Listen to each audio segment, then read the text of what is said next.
आप सभी को लक्ष्मी का चरण स्पर्श प्रणाम। कृपया स्वीकार करें। आज हम करेंगे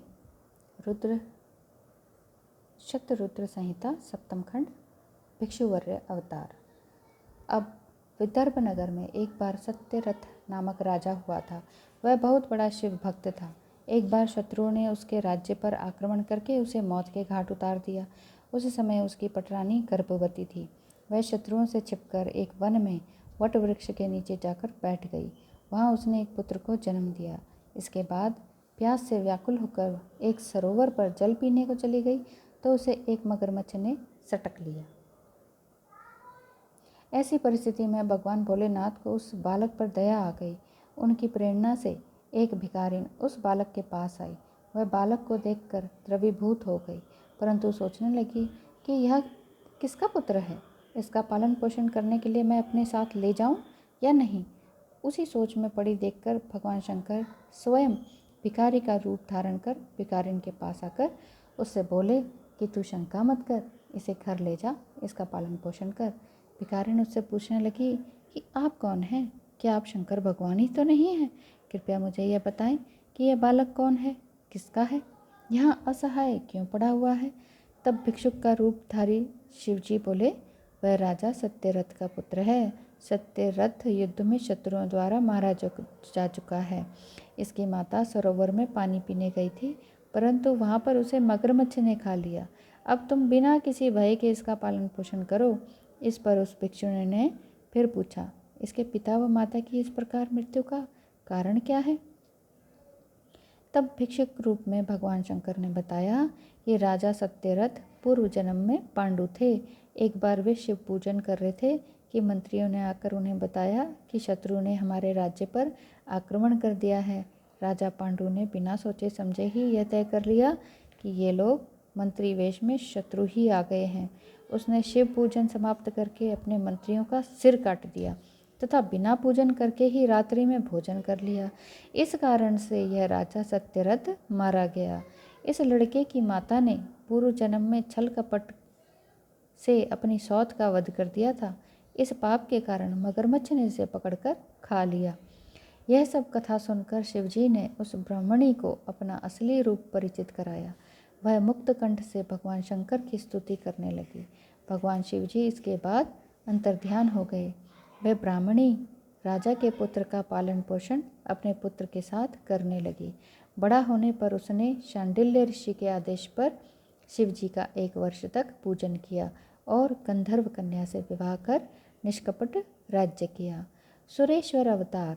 नंदीश्वर ने पूछा, हे तात, व्याघ्रपाद का पुत्र उपमन्यु जो कई जन्मों से मित्र होकर इस जन्म में फिर कुमारपन को प्राप्त हुआ है, भाग्यवश वे अत्यधिक गरीब हो गए हैं, अतः उन्हें माता के घर बहुत ही कम मात्रा में दूध पीने को मिलता था। वह बार बार अपनी माता से दूध मांगता था। माता ने बालक को बहलाने के लिए घर के भीतर जाकर कणों से बचे हुए बीजों को पीसकर पानी मिलाकर कृत्रिम दूध बनाकर उसे पीने को दे दिया। परंतु उपमन्यु ने उस कृत्रिम दूध को नहीं पिया और कहने लगा, हे माता, यह दूध नहीं है। इस पर ममतामयी माता ने उसे गोद में बैठाकर उसके अश्रुओं को पोंछते हुए बोली, बेटा, हम वनवासियों के पास दूध कहाँ से आया? पूर्व जन्म के किए कार्यों के फल भोग रहे हैं। अब तो केवल शंकर भगवान ही दूध का प्रबंध कर सकते हैं। माता के इस प्रकार दुखी वचनों को सुनकर बालक उपमन्यु माँ से बोला, आप शोक न करें। यदि भगवान शंकर ही कल्याण करने वाले हैं तो हमारा कल्याण अवश्य ही होगा। इसे कहते हैं बालक की बुद्धि से ईश्वर का ध्यान करना, पूरी तरह से उसमें सरेंडर करना, उसका अनुसरण करना, यह मानना कि ईश्वर है, ईश्वर ही सब कुछ करेगा। यदि भगवान शंकर कहीं हैं तो वह मुझे देर सवेर दूध अवश्य प्रदान करेंगे। मैं उनकी कृपा का पात्र बनने के लिए तपस्या करूँगा। इतना कहकर बालक उपमन्यु माता को प्रणाम करके हिमालय पर जाकर ओम नमः शिवाय पंचाक्षर मंत्र का जाप करने लगा। उसके तप से तथा पंचाक्षर मंत्र का उच्चारण करने से तीनों लोग प्रदीप्त होने लगे। बालक के पास भगवान शंकर पार्वती के साथ इंद्र और इंद्राणी का रूप रखकर हाथी पर सवार होकर आए। वे बालक से वर मांगने को कहने लगे। वे बोले, मैं तीनों लोकों का राजा, देवताओं का स्वामी इंद्र हूँ। तुम निर्गुण रुद्र का पूजन करोगे तो देव जाति से निकाल दिए जाओगे और तुम्हें पिशाच बनना पड़ेगा। उपमन्यु अपनी तपस्या में विघ्न समझकर पुनः जप करने लगा। वह इंद्र से बोला, तुम भगवान शंकर को जानते ही नहीं हो। वे तो समस्त देवताओं के स्वामी हैं। मैं भली भांति जानता हूँ कि भगवान शिव से परे कोई तत्व नहीं है। तुम मेरे सामने उनकी निंदा न करो। तुमसे ही नहीं अपितु मैं ब्रह्मा जी और विष्णु जी से भी वरदान नहीं चाहता। अब यदि तुम मेरे सामने भगवान शंकर की निंदा करोगे तो मैं तुम्हें भस्म कर दूंगा। उपमन्यु ने भस्म उठाकर उसे अघोर मंत्र से अभिमंत्रित कर भगवान शंकर के चरणों का ध्यान कर तुरंत इंद्र पर डाल दी। परंतु वे तो साक्षात शिव थे। तुरंत वे अपने असली रूप में प्रकट हो गए। उन्होंने बालक उपमन्यु को हजारों दूध, दही, अन्न आदि से भरे भंडार वहीं पर दिखा दिए। बालक ने उनसे आओ आओ कहकर दंडवत प्रणाम किया। माता पार्वती ने उपमन्यु को गोद में उठाकर कुमारवत प्यार किया। उन्हें अपना अक्षय कुमार घोषित किया। बालक ने शिव भक्ति की याचना की। शिवजी ने उसे अजर अमर भक्ति प्रदान की। बालक उपमन्यु ने घर जाकर अपनी माता को प्रणाम कर सब समाचारों से अवगत कराया। माता यह जानकर बड़ी प्रसन्न हुई। बालक उपमन्यु शिवजी की कृपा से सबका पूज्य बन गया। इस प्रकार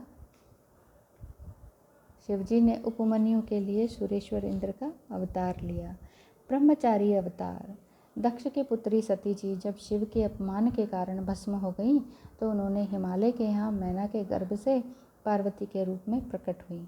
नारद जी के कहने पर शिवजी को प्राप्त करने के लिए उन्होंने कठोर तपस्या की। भगवान शिवजी ने पार्वती की व्रत और तपस्या की परीक्षा लेने के लिए सप्त ऋषियों को भेजा। सप्त ऋषियों ने परीक्षा लेकर शिवजी को संतुष्ट किया। इसके बाद भगवान शिव स्वयं उनकी परीक्षा लेने ब्रह्मचारी के वेश में गए।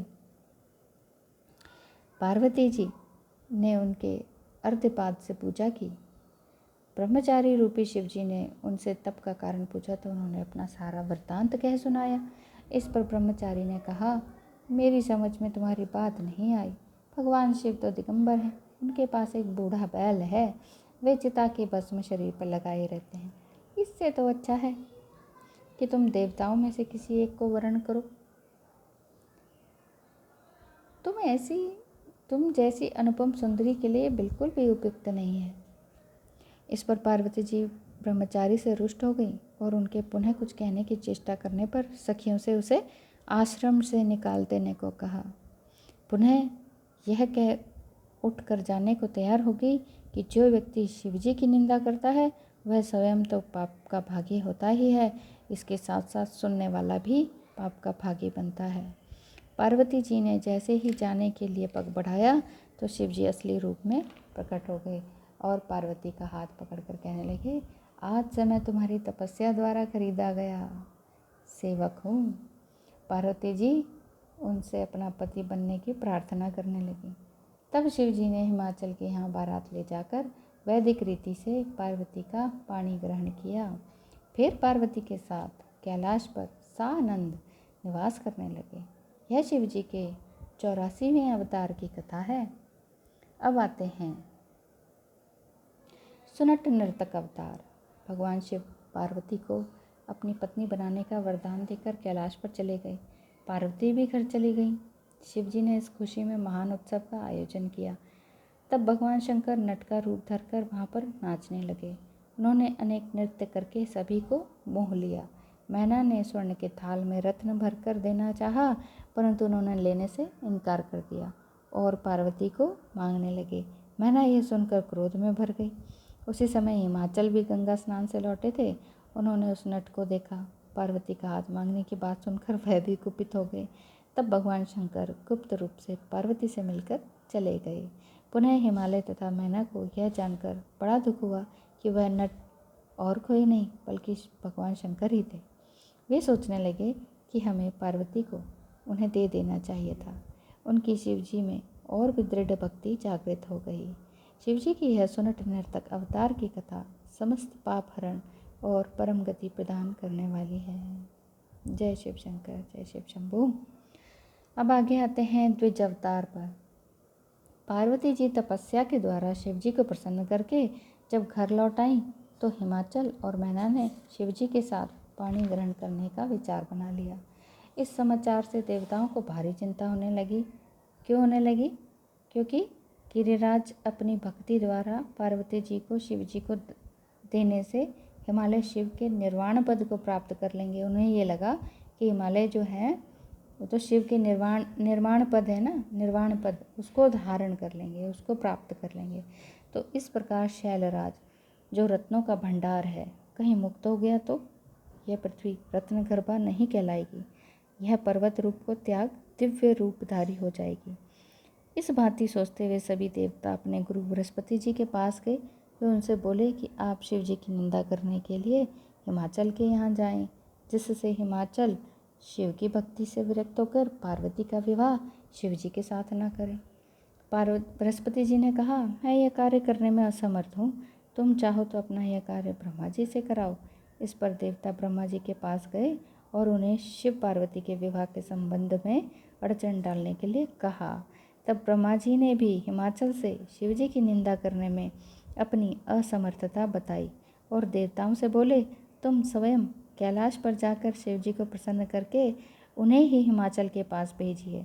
यह सुनकर सभी देवता कैलाश पर शिव जी के पास गए। शिव जी देवताओं को देखकर प्रसन्न हुए। वे स्वयं ही द्विज का रूप धारण कर हिमाचल के पास जाकर शिव के कुरूप होने आदि की निंदा करके पार्वती का विवाह शिव जी के साथ न करने की सलाह देने लगे। इसके बाद लीला करने में निपुण शिव जी वहाँ से चले गए। तब मैना और हिमाचल की बुद्धि शिव जी के विपरीत हो गई। इस प्रकार शिव जी ने द्विज का रूप धारण कर देव कार्य संपन्न किया।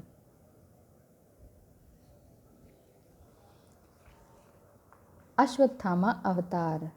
नंदीश्वर बोले, हे सनत्कार, देव गुरु बृहस्पति जी के भारद्वाज पुत्र हुए हैं। भारद्वाज के द्रोण नामक अयोनिज पुत्र हुए। द्रोण कौरवों के आचार्य बने।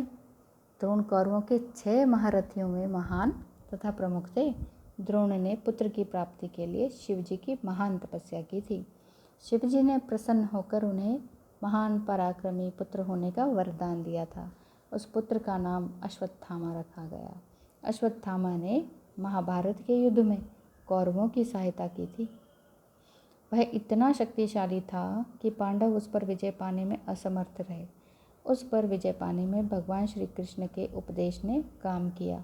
फिर शिव जी की अनुपम कृपा से अर्जुन ने अश्वत्थामा के द्वारा छोड़े गए ब्रह्मशिर नामक अस्त्र को निरस्त कर दिया। इसके बाद अश्वत्थामा ने अपनी शक्ति का प्रयोग उत्तरा के गर्भ में पल रहे बालक पर किया, परंतु शिव जी की कृपा से श्री कृष्ण ने अपने सुदर्शन द्वारा उसके प्रभाव को नष्ट किया। इसके बाद श्री कृष्ण ने पांडवों को ब्राह्मण श्रेष्ठ अश्वत्थामा के चरणों में नतमस्तक कराया। इस पर अश्वत्थामा ने पांडवों और श्री कृष्ण को अनेकों वरदान दिए। आज की वीडियो के लिए इतना ही। कल हम और अन्य अवतारों के विषय में पढ़ेंगे। आज की वीडियो में मेरी त्रुटियों के लिए मुझे क्षमा करें। आपका दिन शुभमय हो, मंगलमय हो। मुझे देखने सुनने के लिए बहुत बहुत धन्यवाद।